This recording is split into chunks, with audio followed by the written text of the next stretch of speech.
Oke, jadi gini, klien kami Pak Aswin hari ini mengundang rekan-rekan untuk mengadakan program Friends, ingin menjelaskan terkait bahwasanya PT Maswindo yang di CEO oleh klien kami akan berbicara terkait progress recovery yang sudah dilakukan, begitu Pak ya? Iya. Mungkin lebih detailnya klien kami bisa menjelaskan. Monggo Pak. Oke, jadi PT Maswindo ini kan sudah berdiri dari tahun 2016, kemudian kita viral di tahun 2020 pas COVID. Dari hasil perusahaan ini sebagian kita sedangkan ke masyarakat. Alhamdulillah banyak masyarakat yang menggemari terus diminati desain-desain Maswindo. Dan kita juga mempunyai kantor offline di seluruh Indonesia dari Sabang sampai Merauke. Dulu ada 300 lebih, sekarang sisa 100. Nah, kita di sini mau berbicara tentang recovery perusahaan PT Maswindo, apa yang terjadi, terus cara penyelesaiannya seperti apa, terus bentuk itikat baik PT Maswindo seperti apa, dan sebagainya. Kurang lebih seperti itu. Belakangan kan ada beberapa orang yang melaporkan hasil sendiri nih penipuan seperti apa mungkin Mas Aswin? Kalau dikatakan itu sih mungkin kuasa hukum saya bisa jawab ya. Jadi gini, kalau untuk itu ya memang ada pelaporan dari pihak pelapor, tapi kita serahkan lagi, itu sudah diskresi kepolisian, sudah kewenangan kepolisian, jadi kita serahkan lagi, kita kembalikan ke pihak kepolisian, biarkan polisi bekerja dengan baik, kita hormati juga pihak kepolisian, dan biarkan, dan kami percaya kepolisian akan bekerja dengan baik. Itu aja dari kami. Baik. Jadi mungkin saya bisa menambahkan atas nama tim kuasa hukum bahwasanya klien kami sangat-sangat menghormati proses hukum yang berjalan, dan hak untuk pelaporan itu kan memang hak semua warga negara. Jadi monggo, kalau memang sekiranya itu mereka merasa bahwa klien kami diduga yang seperti yang mereka sampaikan, kami sangat menghormati proses hukumnya. Jadi kan nanti sembari berjalan kan kita akan melihat bahwasanya apakah betul atau tidak dugaan yang mereka sampaikan. Jadi mungkin kurang lebih seperti itu teman-teman. Mungkin tentang bagaimana sih sistem jasa Maswin itu sendiri dan kedepannya itu sendiri yang ditawarkan Maswin supaya mencegah terjadinya kecurangan itu seperti apa? Oke, mungkin saya tambahkan dari pertanyaan sebelumnya. Jadi memang benar ada beberapa oknum dari internal kami yang melakukan kecurangan-kecurangan, ya, diduga melakukan kecurangan-kecurangan, dan kita sudah bersihkan itu semua, satu gerbong dan lain-lain. Nah, kalau menjawab apa yang terjadi dan bagaimana ke depannya, jadi sekarang di PT Maswindo Humas itu kita sudah zonasi ya di daerah seluruh Indonesia, bahwa satu daerah ada PT sendiri dengan contoh Maswindo Sorong Sentosa, itu meliputi area timur Indonesia, Maluku, Papua, dan sebagainya. Nah, itu ada PT sendiri, nanti transaksi di situ sendiri, dan pelaksana pun juga akan dikontrol penuh oleh pusat.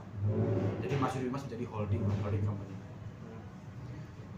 PT Maswindo itu emang boleh tahu dijelaskan bergerak di bidang apa dan mulai tahun berapa, boleh dijelasin dulu? Oke, PT Maswindo Humas itu bergerak di bidang jasa konstruksi, bangunan, rumah tinggal khususnya. Kemudian kita juga ada jual beli properti. Nah, background saya itu sebelumnya jual beli properti di wilayah Jawa Timur dengan sistem yang berbeda daripada pengembang sebelumnya. Jadi waktu itu saya viral, saya live, saya bilang saya tuh jual beli properti memakai bermodal 10 juta dulu. Saya modal 10 juta, ada tanah orang depan belakang ini bermusuhan. Saya mendamaikan, saya ditunjuk kedua belah pihak untuk menggarap tersebut. Setiap laku ya ke mereka, uangnya saya nggak pegang uang sama sekali. Sampai saya dapat keuntungan tanah saya jual, saya dapat modal sekitar 750 juta, saya kembali terus sampai menjadi puluhan miliar. Terus saya izin ke istri saya bilang aku kayaknya mau jenjangnya ke developer. Saya coba bangun rumah dulu, tapi sebelum saya langsung bikin rumah dijual, kita bikin rumah kita dulu, kita renovasi, kita bangun baru, terus saya pindah-pindah sering. Nah, di situ saya tahu, oh stylenya seperti ini tuh minusnya seperti ini, plusnya seperti ini. Plus minusnya kita tahu, style industrial, style klasik itu semua sudah pernah saya desain sendiri. Dan waktu itu saya belajar dari anak kuliah, teman kuliah di ITS, terus saya bikin mereka jadi guru saya untuk cara mendesain. Saya aplikasikan ke rumah-rumah saya. Istri saya sempat marah waktu itu. Kok rumah dibongkar-bongkar, bikin kolam renang, oh ternyata bocor, oh ternyata sistemnya bagus seperti ini. Nah di situ saya belajar terus, akhirnya saya putuskan saya jual rumah yang mulai rumah subsidi, rumah biasa, rumah mewah. Karena image-nya kan dulu kalau waktu saya SD ya, kita ngeliat teman kita bicara rumahku ada kolam renang, kita kan langsung minder ya. Rumah itu proyeknya fasilitas ada kolam renang itu menandakan yang rumah ini mewah, sulit kejangkau. Jadi saya coba jualan rumah mewah, saya adain bikin jacuzzi, bikin whirlpool, bikin kolam renang dengan harga terjangkau. Karena saya ternyata tahu, bikin kolam renang sebenarnya murah ya kalau dikerjakan sendiri. Kalau kita serahkan ke vendor, ada ke kontraktor khusus, mahal. Nah di situ terus saya juga jadi kuli, jadi tukang, dan alhamdulillah sampai sekarang bisa jadi tukang saya. Jadi benar-benar belajarnya dari bawah. Dan yang terpenting banyak developers Indonesia tuh kiblatnya ke Mas Windo atau ke saya karena saya nggak pakai pinjam ke bank waktu itu. Nggak ada pinjaman ke investor, nggak ada pinjam ke bank, dengan sistem jual beli aset itu cash keras. Jadi contoh di sebelah jual rumah harga 300, saya 200 pakai cash. Jadi sasaran saya orang-orang yang punya uang waktu itu seperti itu. Dan di situ perputaran cash flow perusahaan bagus. Akhirnya saya kembali terus karena harga tanah kan makin hari makin naik. Mas Aswin, mengetahui adanya kecurangan di dalam perusahaan sendiri itu setelah atau sebelum adanya mencuat kasus ini, Mas? Sebelumnya, jadi ketika Mas Windo lagi naik, itu tetap awal-awal ada komplainan, Pak kok cabang A sama cabang B kok berbeda hasilnya, kok pintu saya seperti ini, kabel saya seperti ini, lampu saya seperti ini, semua banyak komplainan. Akhirnya saya menjalin kerjasama dengan bos-bos pabrik, saya OEM, saya dari profit Mas Windo saya bentuk perusahaan namanya Sarana Mas Windo Material, yang dimana itu seperti kalau bisnis F&B ya, food and beverage itu harus ada central kitchen supaya rasanya sama per daerah. Nah sedangkan per daerah ini kan ada khususnya daerah Sulawesi dan Sumatera itu nggak mau pakai genteng, ya pakai spandek pasir, pakai PVC roof karena takut gempa. Dan benar-benar masyarakat sana tidak mau genteng, cor. Nah di situ saya belajar, saya kembangin lah Mas Windo Material. Nah ini sampai sekarang perusahaan itu bersih, nggak pernah ada masalah. Dan saya menciptakan material-material bangunan yang harga murah tapi mewah. Nah untuk desain Mas Windo sendiri banyak diminati masyarakat Indonesia karena kita eye-catching yang pertama. Kita belajar bermain di pattern fasadnya, lampu, ornamen-ornamennya. Contoh kalau cat-catan kan ada habis pasang bata, plester, aci, finishing, sealer, cat. Nah kalau misal ditutup batu alam atau granit itu langsung habis bata tuh. Jadi kan harganya sama, tapi kelihatan mahal yang ada finishingnya. Nah lebih ke kreatif, inovatif, dan solutif sih yang membuat Mas Windo lebih maju. Saya kan juga bertanya, kenapa Mas Windo yang diangkat oleh Tuhan daripada kontraktor lain? Oh iya, ternyata kita tuh seperti kayak bengkel atau resto tuh, Mas Windo kayak warteg. Saya punya uang 10.000 dapat makan apa? Jadi Mas Windo itu enak renovasi. Jadi kalau teman-teman mau renovasi nih ya, mau renovasi WC budget 5 juta diterima di Mas Windo. Nah SOP saya kepada cabang-cabang saya adalah berapapun klien itu diterima rezekinya, dan itu adalah marketing terbaik kalau orang itu puas, seperti itu. Mas, terkait konflik ini ada sempat kepikiran ini persaingan bisnis dulu nggak, Mas? Sebenarnya enggak sih. Jadi menjawab sebelumnya yang tadi tahu, pas sebelum tahu itu apa yang dilakukan. Jadi saya sudah mencoba melakukan menutup celah-celah yang akan terjadi ya. Tapi ya mungkin alur pengusaha se-Indonesia mungkin tahu ya, dunia bahkan. Ketika kita sudah mulai beranjak, kita naik, kita dikasih cobaan jatuh. Karena apa? Permintaan banyak, sistem belum siap. Nah di situ kita sambil belajar, kita mulai naik lagi, jatuh lagi ya, ditempa lah sama Tuhan bahwa ya ini loh, kalau kamu semakin tinggi itu semakin besar anginnya, kayak gitu. Terus mengetahui itu, saya langsung backup data-data, nggak semua saya floorkan ke internal saya lebih ke action aja gitu. Bahkan saya menjual seluruh aset saya, aset bersama istri, saya pretelin semuanya supaya buat beresin masalah itu, supaya bentuk salah satu tanggung jawab PT Mas Windo Mas. Nah, yang dituntut sama konsumen sendiri yang melaporkan Mas Aswin itu apa sih? Maksudnya ganti rugi kah atau tetap jadi sebuah unit rumah atau bagaimana? Sebenarnya kalau konsumen sih nggak ada yang komplain ya, mungkin dia lebih ke kualitas. Jadi yang keluar-keluar itu bukan konsumen sebenarnya. Karena konsumen juga sudah hampir mau selesai masalahnya. Nah kalau pertanyaan apa yang dituntut konsumen? Yang pertama gini, klien itu kan transaksi ke cabang dengan transfernya ke pusat. Kita mengadakan SOP Maswindo itu sentralisasi purchasing. Apapun cabang kita di seluruh Indonesia dan berapapun nominalnya, transaksi ke pusat akan transfer ke cabang sebagai pelaksana berdasarkan ACC tanpa klien. ada audit dulu itu. Oh enggak, ini masih Maksud- perencanaan ya. oh. Kayak Mas mau bangun rumah, pasti kan survei dulu, desain dulu, bikin RAB, billing, MOU. Nah di MOU itu ada pasal yang mengatur bahwa dengan tanda tangan ini klien setuju 30% dananya diturunkan ke pelaksana cabang ini. Nah, dan dari 300 lebih cabang itu hampir separuhnya kurang amanah waktu itu. Jadi ada yang dapat termin 100% tapi di lapang baru 20%. Nah, klien-klien menuntut tuh, tapi kan aku transaksinya ke Maswindo. Nah, Ya, Maswindo ada betul. buktinya loh. Bu, setiap penurunan dana kan ibu yang tanda tangan. Dipalsu. Nah, ada cabang-cabang yang kabur seperti itu. Bukan diduga ya, memang udah hilang, ada beberapa gitu, nggak semuanya sih. Nah, di situ akhirnya salah satu bentuk etikat Maswindo yang bertanggung jawab. Saya pakai profit perusahaan, pakai aset saya pribadi untuk beresin. Alhamdulillah udah beres masalah itu. Nah, kalau ditanya yang melaporkan itu siapa dan lain-lain, ya itu internal saya sih. Oh, Mas, terus apa tindakan tegas Mas Aswin sendiri kepada oknum-oknum yang telah melakukan kesalahan itu? Mungkin kuasa hukum saya bisa jawab. Tindakan melaporkan. Jadi gini, baik. Jadi gini teman-teman. Tindakan dari Maswindo dalam hal ini Pak Aswin sendiri, pertama yang pasti tadi sudah dijelaskan bahwasanya perusahaan sekarang dalam proses recovery untuk menjadi lebih baik lagi, pembenahan sistem, dan yang paling penting kita juga pada saat ini di samping lagi pembenahan sistem, kita juga melakukan proses audit.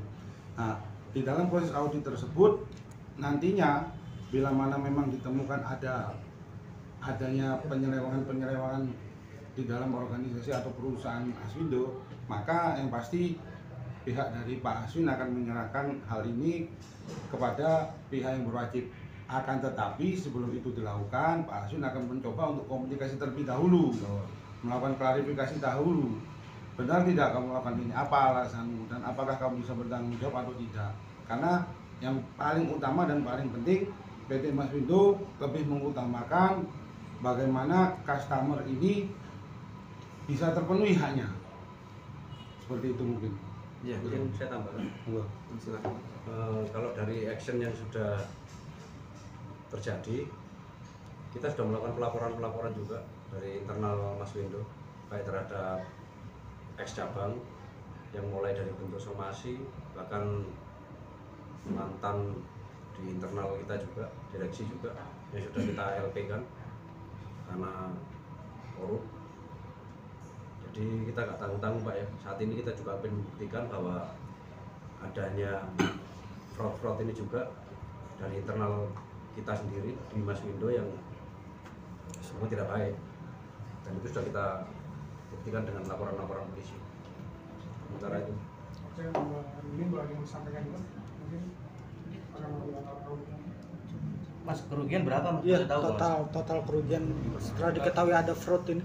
Sampai saat ini lah ya. Kalau kasarannya itu 0,5 triliun. Berarti memang beda jauh dari permintaan yang 30 M ya? Wah, itu Begini ya. Jadi gini, terkait masalah angka itu kan sebetulnya debatable.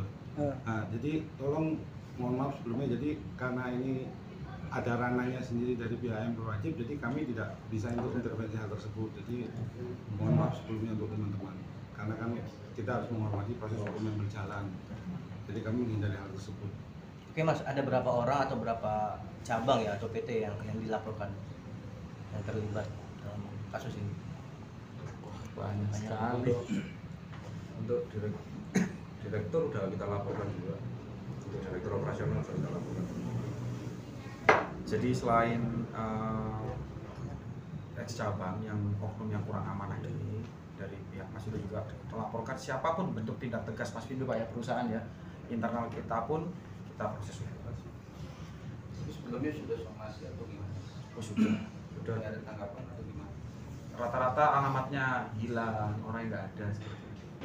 Bahkan ada banyak klien nangis-nangis ketemu saya bilang, Pak Aswin gimana cabangnya hilang, terus ya benar saya tanda tangan sudah penurunan dana, tapi kan rumah saya masih 50%. ada beberapa dan tidak sedikit yang saya selesaikan menggunakan profit Maswindo untuk tanggung jawab saya selesaikan, atau kita diskusi dengan klien, Bu, ini saya mungkin bisa mengganti kerugian 200 juta. Ini Maswindo udah nggak untung, tapi saya bantu ya, tapi masih mau 200 juta. Saya bilang waktu itu seperti itu. Salah satu klien ya contoh gitu. Terus kliennya, oh ya sudah Pak, kita selesaikan seperti itu. Nah, sedikit menjelaskan kerugian segitu banyak itu apa aja sih sebenarnya. Kerugian secara fix angka mungkin tidak sampai, tapi lebih ke contoh cabang ini hilang kabur, terus kemudian klien ternyata minjemin uang. Ada beberapa yang minjemin uang ke pelaksana itu, karena pelaksana ini alasan, Bu saya salah gitu, tolong pinjemin saya uang untuk saya selesaikan supaya mencapai progres dan saya bisa mengajukan termin ke pusat, ke Maswindo Pusat gitu. Nah setelah klien tiba di ruang transfer, nah cabangnya tidak bisa menyelesaikan, mereka tidak tanggung jawab gitu. Ada beberapa seperti cabang seperti itu. Kemudian ketika saya ganti pelaksana, datang lagi vendor, contoh vendor aluminium. Pak ini dulu baru di DP Pak, kalau nggak dilunasin saya bongkarin aluminiumnya. Saya ganti kerugian lagi.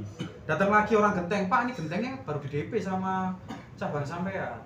Toko material datang, semua datang di situ, kerugian bertumpuk-tumpuk. Datang lagi mandor, Pak saya tuh gaji 2 minggu belum digaji, ini gimana gaji saya? Ya saya kan sebagai pimpinan tanggung jawab, ya sudahlah. Awalnya saya ambil dari profit, jual beresin semua itu. Nggak cuma di situ, warung sampai sedekat proyek aja diutangin para pekerja. Jadi kompleks ya masalah Maswindo ini, tapi sampai detik ini apapun yang saya punya dan saya tetap bertanggung jawab, saya selesaikan semua. Dari 1.400 klien yang waktu itu terdampak masalah Maswindo internal, tapi sudah selesai semua. Dampak dari masalah ini masih berjalan nggak konsep itu maksudnya? Mas itu masih menjalankan dengan proyek ini nggak? Usahanya di usaha. Oh masih. Jadi kan kita itu total proyek itu sekitar 6.400. Nah yang sudah selesai 6.100, yang 300 itu ada yang refund. Jadi enaknya di Maswindo itu bisa refund teman-teman. Kayak Bapak Ibu semua di sini mau, Pak saya nggak puas, saya refund ya gitu. Kita outname bareng-bareng. Nah sisa dana kita balikin. Salah satu perusahaan yang paling amanah bahkan di dunia, karena kita bisa mengembalikan itu.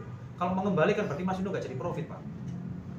Berarti selama ini kerja admin dan lain-lain semua nothing gitu. Tapi ya saya ambilkan dari usaha-usaha yang lain. Mas ini menarik. Pembicaraan Mas dari tadi kan sebenarnya kayaknya Maswindo ini memang selalu mengedepankan konsumen ya. Kok bisa terjadi hal yang sampai sebesar ini gitu? Bisa dilihat teman-teman di sosial media, sebenarnya kalau di konsumen sendiri mungkin hanya komplain minus ya. Komplain minus itu hanya lebih ke hasil. Kalau misal Maswindo nipu, saya kabur atau nggak diselesaikan tuh nggak ada. Gitu. Bapak bisa cek satu persatu, tidak ada. Semua kalau kita tangkepin, cuma semaksimal kita dan semampu kita. Bertanggung jawabnya sampai mana nih Maswindo? Nah ada juga yang tanda tangan di palsu sama pelanggaran dan sebagainya. Tapi saya tidak aktif selama setahun di sosmed. Saya benar-benar door to door keliling Indonesia beresin masalahnya. Ya, alhamdulillah semua terselesaikan dengan baik. Terus kita sudah menyelesaikan, banyak mendapatkan apresiasi dari masyarakat. Terus sambil saya berpikir ke depannya ini sistem baru yang supaya kita tidak menjadi kambing hitam, harus pusat tanggung jawab. Oh enggak. Jadi ketika saya mau buka lagi ini, kita bangkit lagi ini, saya buka PT persenter daerah, transaksinya di situ. Jadi pengawasan lebih detail. Untuk ke konsumen pelayanan juga lebih bagus. Bu, bagaimana progresnya, ada audit khusus rutin setiap minggunya. Walaupun budget kecil 10 juta, 15 juta, renovasi dan sebagainya, kita terima. Wilayahnya mana aja Mas? Bangun-bangunan itu? Seluruh Indonesia. Seluruh Indonesia. Aceh, cabang Aceh ada, kita terus Sorong ada, Merauke ada. Tapi itu ada orang berjuang nggak dari Mas sendiri untuk mempercayai proyek-proyek ini? Nah, dulu salah satu ada masalah juga karena cabang yang saya tunjuk, direktur saya tunjuk untuk jadi kantor cabang Maswindo itu menggunakan pihak ketiga, ngesup lah. Padahal aturan di Maswindo itu tidak boleh. Nah itu juga akhirnya menyebabkan hasil material yang kurang bagus. Nah itu sekarang udah kita larang keras lah, kita haramkan lah hal seperti itu. Harus dalam pantauan khusus, pengawasan khusus kepala cabang per daerah. Mas Tatu udah pernah ketemu belum sama pelapor yang di Polda Sudi yang pernah melaporin Mas Aswin? Sudah ada ketemu mediasi atau ada nggak? Sudah ada pertemuan atau hubungan? Jadi gini, mohon maaf teman-teman, terkait pertanyaan dari teman-teman yang berhubungan dengan proses pelaporan yang tadi disampaikan teman-teman, dalam hal ini klien kami seperti yang kami sampaikan tadi berupaya untuk tetap menghormati proses hukum yang berjalan sehingga klien kami tidak menjawab hal tersebut. Jadi mohon untuk teman-teman untuk dapat dimaklumi, karena kan kami ini khususnya klien kami juga sebagai warga negara kan patuh hukum, jadi ya kita hormati dulu sambil berjalan, kita lihat, karena kan terkait konsep itu kan banyak, jadi kami menjaga hal tersebut. Terus mungkin dari tim kuasa hukum bisa menjelaskan terkait struktur organisasi dan tanggung jawab dari perusahaan. Jadi